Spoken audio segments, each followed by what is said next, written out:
Hello everyone, आज की इस वीडियो के अंदर हम ओशियन करेंट्स के बारे में पढ़ेंगे और मेमोरी के साथ उसे याद करने की कोशिश करेंगे। पहले इंट्रोडक्शन से स्टार्ट करते हैं।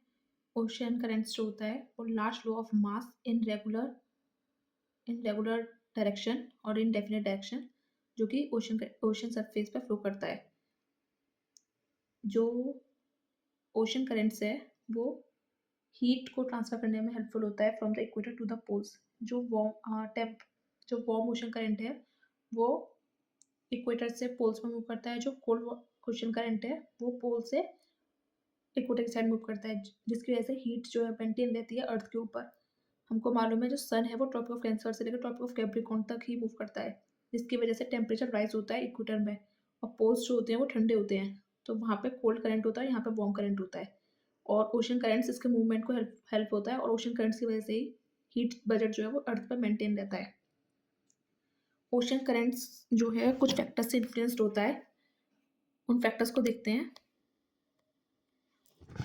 पहला है टेम्परेचर। टेम्परेचर में एक होता है वार्म एंड एक होता है कोल्ड। वार्म का मैंने आपको बताया जो इक्वेटर से पोल की तरफ जाता है। कोल्ड ओशन करंट जो है फ्रॉम पोल्स टू इक्वेटर आता है। उसके अलावा एक होता है सेरेनिटी। सेरेनिटी के अंदर जो ज़्यादा मतलब जिसकी सेरेनिटी ज़्यादा होती है, डेंसर होता है, वो बॉटम में मूव करता है और जिसकी सेरेनिटी कम होती है वो सरफेस में मूव करता है ओशन की। विंड की वजह से इन्फ्लुएंस होते हैं ओशन करंट्स जो हैं। जो विंड है वो वेस्टर्लीज जो है वो अपनी डायरेक्शन में मूव कराती हैं, ईस्टर्ली अपनी डायरेक्शन में मूव कराती हैं, विंड्स भी रिस्पॉन्सिबल होती हैं। उसके अलावा एक लास्ट है वो है कोरिलिस फोर्स। कोरिलिस फोर्स में क्या होता है, एक होता है नदर्न हेमिस्फीयर में जो ओशन करंट्स हैं वो क्लॉकवाइज डायरेक्शन में मूव करते हैं और सदर्न हेमिस्फीयर के अंदर जो ओशन करंट्स हैं वो एंटी क्लॉकवाइज डायरेक्शन में मूव करते हैं। तो ये फैक्टर्स हैं जो कि इन्फ्लुएंस करते हैं ओशन करंट्स के मूवमेंट को। अब हम स्टार्ट करते हैं अपना अटलांटिक ओशन के अंदर। अटलांटिक ओशन के अंदर देखो जो रेड कलर से है वो वार्म ओशन करंट्स है और जो ब्लू कलर से मार्क्ड है वो कोल्ड ओशन करंट है। पहले हम वार्म से स्टार्ट करते हैं अटलांटिक के अंदर। गल्फ स्ट्रीम, नॉर्वियन और ब्राज़ील, ये जो वार्म करंट है। एक वार्म करंट की एक और बात याद रखना, जो कॉन्टिनेंट्स के ईस्टवर्ड वार्म करंट्स फ्लो करते हैं और कॉन्टिनेंट के वेस्टवर्ड जो है वो कोल्ड करंट फ्लो करते हैं। कभी कभी घुमाने के लिए ऐसे भी दे देते हैं कि ओशियन के ईस्ट में, अब ओशियन के मतलब रिलेटिव देख के करना, पहले कॉन्टिनेंट्स के रिलेटिव ईस्ट में वार्म करंट और वेस्ट में कोल्ड करंट, और ओशियन पे ये उल्टा हो जाता है क्योंकि ये देखो ये ओशियन में ये ईस्ट साइड है, ये वेस्ट साइड है।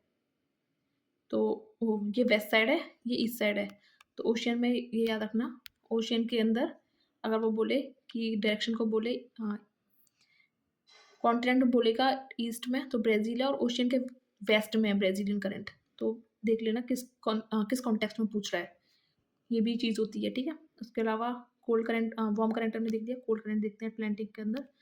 कोल्ड करंट में है कैनरी करंट, जो कि कैनरी आइलैंड है यहाँ पे इस अफ्रीकन कॉन्टिनेंट के पास, वहाँ पे फ्लो करता है, उन्हीं के नाम पे रखा गया है।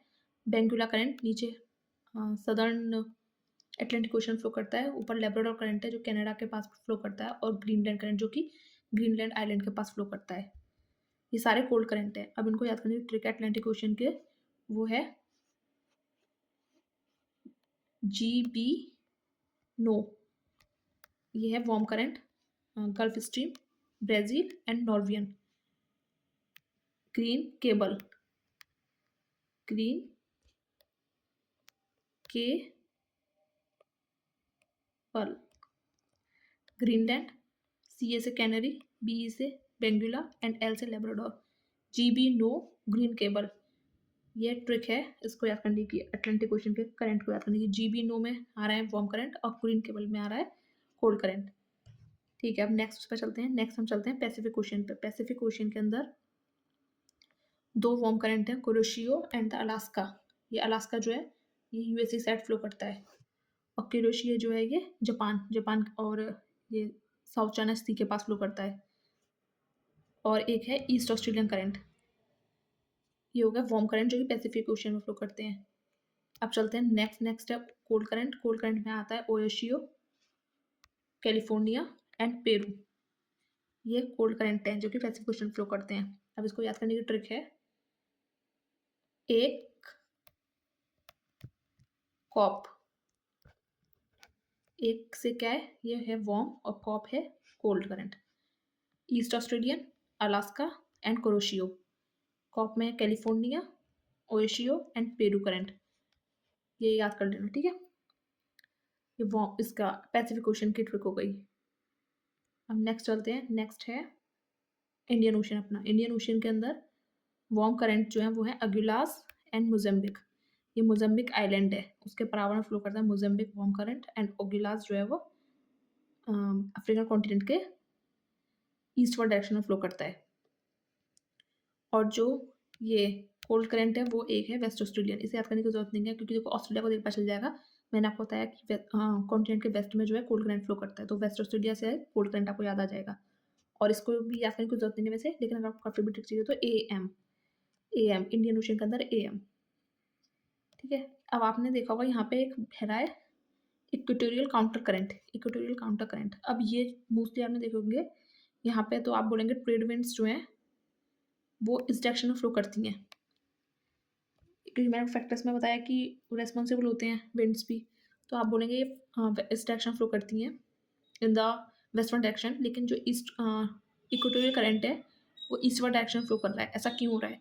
ऐसा इसलिए हो रहा है कि जो ट्रेड विंड्स है वो ट्राई करती हैं कि इसको फ्लो करवाया जाए इन द वेस्टवर्ड डायरेक्शन, लेकिन लैंड मास जो है वो उसको रेसिस्ट करता है, जिसकी वजह से जो इक्वेटोरियल काउंटर करंट है वो ईस्टवर्ड डायरेक्शन में फ्लो करना स्टार्ट कर देता है।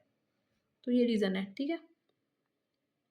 इसके अलावा तो कुछ नहीं बचा है, ये सारे करंट हो गए हैं। एक बार रिवाइज कर लो, मैं ट्रिक्स रिवाइज कर देती हूँ और आप रिकॉल कर लेना, ठीक है। अटलांटिक ओशन के अंदर है, अटलांटिक ओशन की ट्रिक है GB no green cable. One नीचे की साइड जाकर करते हैं दोबारा से, एक सेकेंड।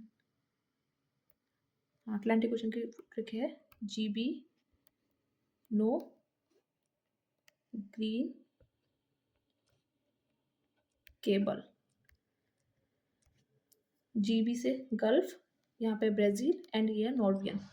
ग्रीन से ग्रीनलैंड, C से वो कैनरी, बी से बेंगुला एंड L से लेब्राडोर, ठीक है। नेक्स्ट चलते हैं पैसिफिक वाले पे। पैसिफिक की ट्रिक थी एक कॉप, east Australian, Alaska, Kuroshio, California, Oyashio and Peru. ये है पैसिफिक ओशन की।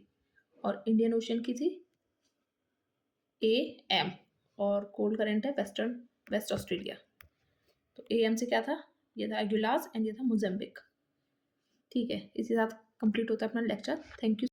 सेकेंड, इसको एंड करने से पहले एक क्वेश्चन है, इसको आंसर करने की कोशिश करते हैं, ठीक है। अगुलास करंट अभी हमने पढ़ा, अगुलास करंट। अब इसको आंसर करने की कोशिश करते हैं। पहला बताओ किस ओशन के अंदर फ्लो करता है अगुलास करंट? अगुलास करंट जो है वो इंडियन ओशन के अंदर फ्लो करता है। डायरेक्शन कहाँ है, क्या है इसकी? From the equator to the poles. Indian ocean के अंदर equator to the poles move करता है। वार्म करंट है, कोल्ड करंट? वार्म करंट है, क्योंकि वार्म करंट जो है वो कॉन्टिनेंट के, यहाँ पे अफ्रीकन कॉन्टिनेंट है, कॉन्टिनेंट के ईस्ट में फ्लो करते हैं। और वार्म करंट जो है वो इक्वेटर से पोल्स की साइड मूव करते हैं। और कॉन्टिनेंट का देखो, इसका तो आंसर ये होगा, कॉन्टिनेंट के किस किस डायरेक्शन में? ईस्टवर्ड डायरेक्शन में। और ओशियन के उससे पूछा जाए तो ओशियन के वेस्टवर्ड डायरेक्शन फ्लो करता है जो अगुलास करंट है, ठीक है। ऐसी क्वेश्चन इनको याद करने की कोशिश करना अपने आप लगा के, ठीक है। Now thank you so much for watching this lecture.